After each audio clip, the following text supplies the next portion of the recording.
Kişi gücünü ailəsindən alır, həyat yoldaşından alır, belə deyək, qadınından alır, belə deyək. Əgər biz özümüzü onun yanında güclü göstərsək, kişini biz zəiflədərik. Olmaz. Olmaz. Bəli, biz yerimizi bilməliyik.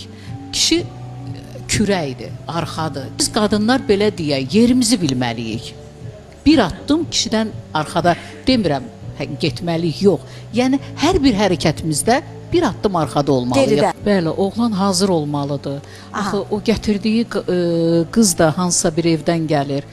Onu incitmək olmaz. Başa düşürəm, hərdən ailələri də başa düşürəm, birlikdə yuva qurmaq, birlikdə çətinliklərlə getmək. Ev də alınır, iş də alınır. Alınır, bəli, alınır.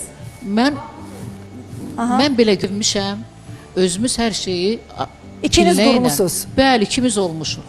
Pillə ilə o gəlib orada əziyyətlə baş-başa verib, gəlib o çatanda onun özəlliyi, həmin həyat yoldaşı da sənə axı önəm verir ki, mənim o çətin anlarımda, mənim həyat yoldaşım mənlə kürək-kürəkə. Bezdiyiniz, qapını çırpıb getmək istədiyiniz, usandığınız vaxt olub? İnsanam, hamı da olur. Yalan niyə deyim? Normaldır bu, həyatdır bu. Hər şey gözəl getsə həyatın nə mənası, nə gözəlliyi var ki?